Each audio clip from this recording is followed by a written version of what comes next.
Hey y'all, welcome back to day 12. We're going to go ahead and take a break on the bathroom and start working on the flooring. So right here, I'm basically just making the general shape of this camper floor. And I like to do that because it kind of just helps me get my measurements really dialed down. And then I'm going to go ahead and start taking this trim off on the doorway here. There's just some screws and some double-sided tape, and it pretty much just pops off. Some of them don't even have double-sided tape. They just have like a screw or two, or maybe even staples. But I like to take this off because it gets me a more accurate measurement on my flooring, and I can actually tuck the flooring underneath the trim pieces of this camper, and it just makes it look a little better. And if I accidentally make it too big or too small, it can sometimes hide the little gap that's right there. So next I'm going to go ahead and start making measurements of the I guess floor that I already kind of drew. And I do like to draw, I don't know, you see it kind of looks like a stair step right there on the left, and then there's the doorway, and then the bathroom general shape in the back where I am right there. And I pretty much just start at one point and kind of work my way around, and then I will double and triple check this just to make sure that my measurements are right.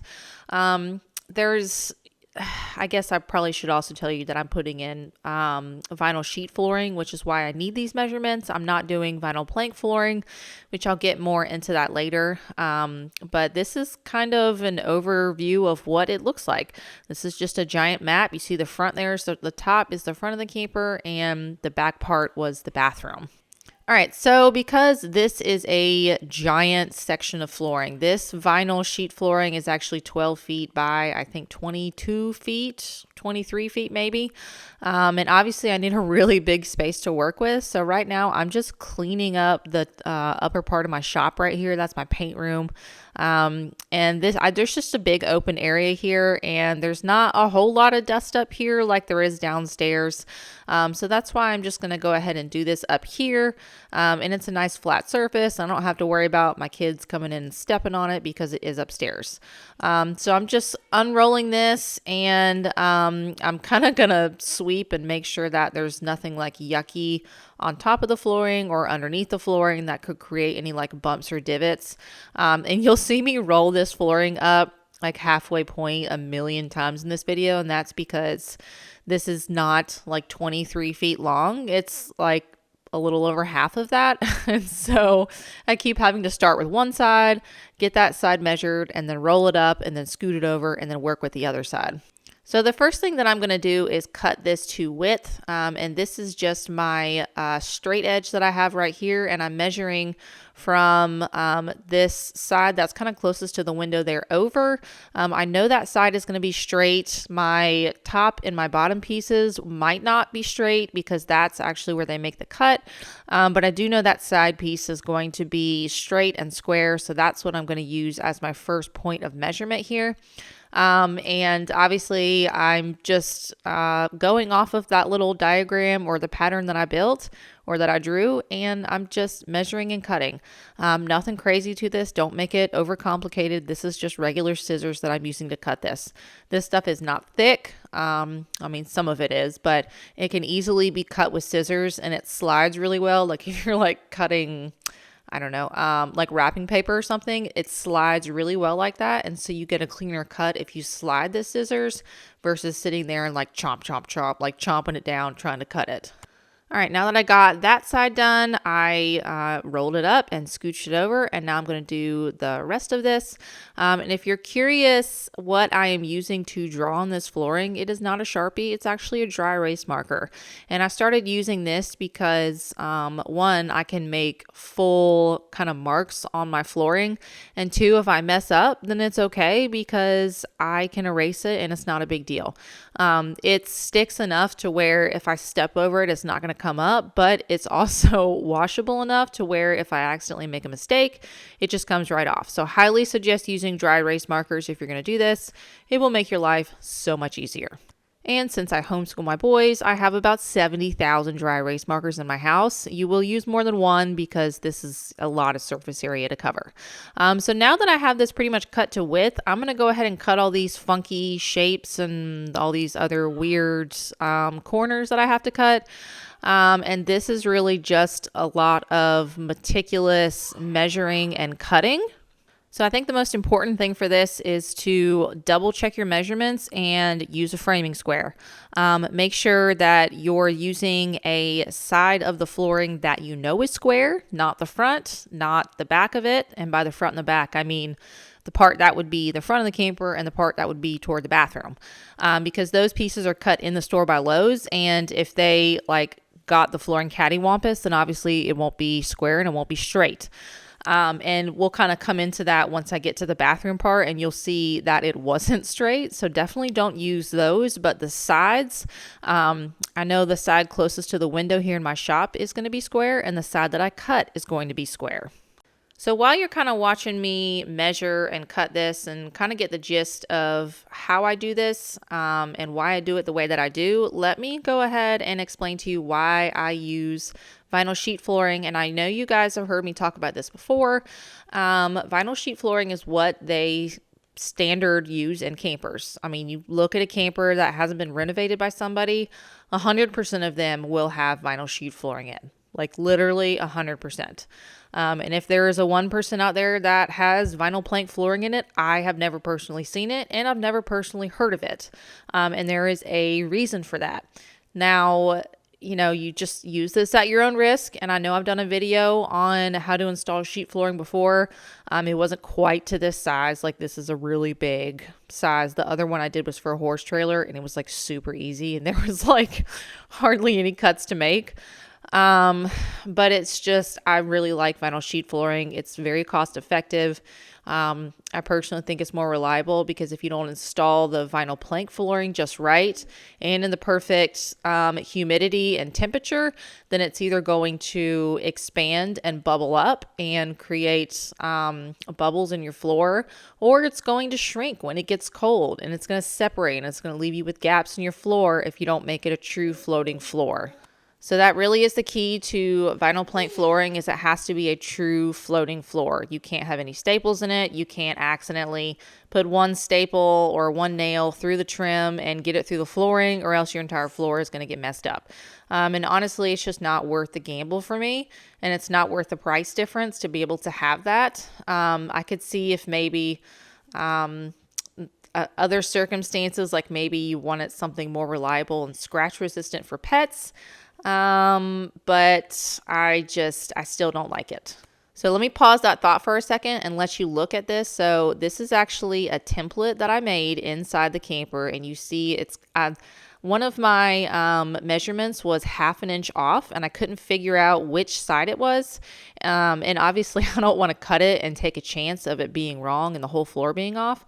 So what I do is I get scrap pieces of wood, I take them inside the camper, and I hot glue them together, kind of around the walls and the weird spots on the camper, and make myself a template, like a physical template that I know 100% this is how the camper is laid out. And I can see if I've made any mistakes. And it's worth it for me to do this. You could do this without measuring, but I like to measure and then put the template on just to double check that my measurements are right. And, sometimes it turns out I don't need them. All my measurements are right, but it was a little bit off on one side, and I didn't like that. So that's why I went ahead and made this template. And I can basically just figure out exactly where I went wrong, because, if you go back and look, it's a lot of little tiny measurements. And I knew I had gotten off somewhere, because right there where I just measured is actually the doorway to the bathroom. And I know 100% certain that that doorway should line up and be square with the other side of the doorway. And it was a 1/2 inch off. So I knew I had to go back and double check to make sure which side I was a 1/2 inch off on, which you don't think a 1/2 inch is a lot. But when you put it in there, you will 100% notice if your flooring is a 1/2 inch off on one side, and it's going to make your life miserable trying to fit it back in. But since I got that figured out, I'm going to go ahead and finish trimming out the rest of this. This is the bathroom right here that I'm trimming out. Anyway, that was pretty much all there is to that. So scrap wood, hot glue, make yourself a template. So back to the vinyl plank. I'm not telling you not to use vinyl plank. I'm just saying that use it at your own risk. And just be aware that the seasons changing have a lot to do with the expansion and contraction of that floor versus this flooring right here, vinyl sheet flooring, doesn't expand and contract at all. So kind of just take your pick, and it's your money, it's your time. So do with it as you will. All right, so finally time for the fun part. I don't know if it's fun or nerve-wracking. You tell me. I'm going to go ahead and cut it out. So again, I have just traced all of this in dry erase marker. Nothing too special about it. So I'm going to cut it out and we'll see if it fits, guys. Let's see how good I am at math. This is the first piece that I have cut that has been this big. Most of the vinyl sheet flooring I've done has been in horse trailers, and the the square footage of horse trailers is so small. But this one's definitely the biggest one I've done. So I was slightly nervous about doing one this big, but at the same time, I knew I'm good at measurements and I'm good at math, and I double checked with my template. So there was really no reason that this shouldn't fit. So that's why I'm just going to go ahead and cut it out, and we'll try it out, see how it fits.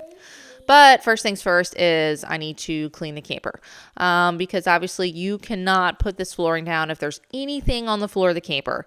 It will show up underneath the flooring if there's anything on the floor. If you forgot a nail, no matter how small, it will make an imprint on the floor and it will show up on the floor. So definitely get a vacuum. Don't just sweep. Don't just try to, make it a little clean. It needs to be spotless. You can put some type of like floor cushion down if you want to kind of even it out. But I know this floor is going to be pretty smooth, so I'm not really worried about it. So just going to go ahead and vacuum it up and clean it the best I can. Make sure there's no screws or no anything else in here. And then we can go ahead and set this flooring in and lay it down and kind of wiggle it into place. All right, so here we go. Are you guys nervous? I was a little nervous, but I guess we'll see how it turns out. So first things first is I'm trying to wiggle it into the back part of the camper. And I unrolled it all first and kind of just started to scooch it back. The trick is I needed to get it underneath the couch right there, the pull-out couch. Because I did make it go underneath all the way to the wheel well that was right there. And that was kind of a little bit tricky, making sure that it slid under there. Until I realized I just need to pull it out a little more. And this couch, I ended up taking the bottom piece off and trimming it just another like 1/8 of an inch to give me a little bit more room. That way it wouldn't rub on the floor when it came out, because it was kind of hard to like get in and out. If you see, I'm kind of struggling right there, but I eventually got it once I pulled it out a pinch more. And you can see how nicely it's all like coming into the little corners and the little notches. And anyway, I was really happy with how this floor came out. It fit perfectly with a few little tiny adjustments. One of them being somewhere near the kitchen. I think I had to trim a little bit. And then around that doorway I trimmed. And obviously I need to trim out the spot where the toilet sits, so that can lay flat. And then I think I made the back part too long, so I tucked it under and then just trimmed whatever was left underneath those water lines right there. But everything else pretty much fit perfectly, and I was really excited and really surprised. So I'm going to roll the front part out. The front part fit perfectly too. I will say for this, you see there's kind of like wrinkles in it, and that is because it's just been sitting in the roll and it was cold. This works a lot better when it's warmer. It kind of sits flatter, and so I let this sit here for a few days to kind of flatten out and heat up. And then I got my staple gun and I stapled the very edges of this. If you want to glue it, you go ahead and glue it. But I stapled it because I'm going to have trim on here anyway, and you won't be able to see the staples. So I figured might as well not waste the money on the glue if I'm going to be able to hide the staples anyway. Now, these are not heavy duty staples. These are just like 1/4 inch flat, like upholstery staples that I'm using. Nothing like crazy fancy. Do the same thing for the back. Just run it all along the very, very edges. I think I end up using I don't know. It was a pretty small trim that I used. And honestly, the trim that you use is going to be all about how much of the space between the flooring and your walls that you need to hide. Anyway, so we're going to have a lot of electrical stuff coming up for day 13. So if you're interested in that, I hope to see you back, and I hope you guys had a great Thanksgiving.